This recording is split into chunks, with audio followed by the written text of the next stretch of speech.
Hello my cute filthy study birds. So this is the fourth part of the coordination compounds.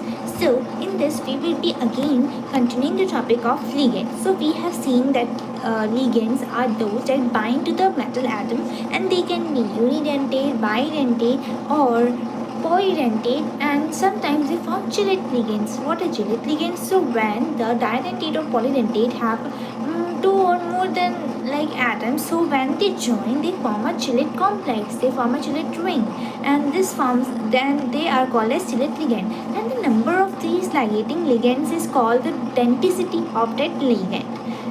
And when we're talking about Gillette complexes, so they are more stable than those complexes that contain more unidentate ligands. So when talking about next is ambidentate ligands, so these have two donor atoms in the same atom, just like the NO2 minus. So either N can donate or O or SCN.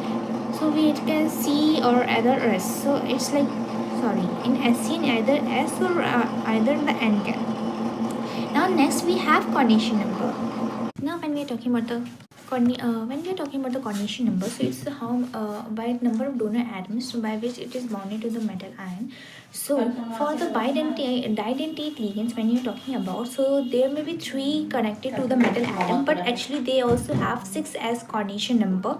And for coordination number for others also is the number of the ligands that are connected to the metal ion. And we're talking about the coordination sphere. It contains the metal ion and the ligands together. They form the coordination sphere. And when we talk about the counter ions, these are the ions which are like outside the square bracket. So these are called as counter ions, and the inside it are called as coordination sphere. So that's all about this basic of the coordination compounds important terms. Now we have some other terms like let's talk about the coordination polyhedron. So it's a spatial arrangement that is formed by the ligands attached to the center metal atom ion, and they form tetrahedral, square planar, octahedral, and complexes like this. So like it depends on the hybridization. If the hybridization is sp3, it's tetrahedral. If it's dsp2, then it's square planar, and then if it's dsp3 or sp3d2, it becomes our octahedral, and it can be inner or outer depending on the cases. And when talking about the oxidation number, it is the positive charge that is acquired when all the ligands may be removed out of the metal atom ion.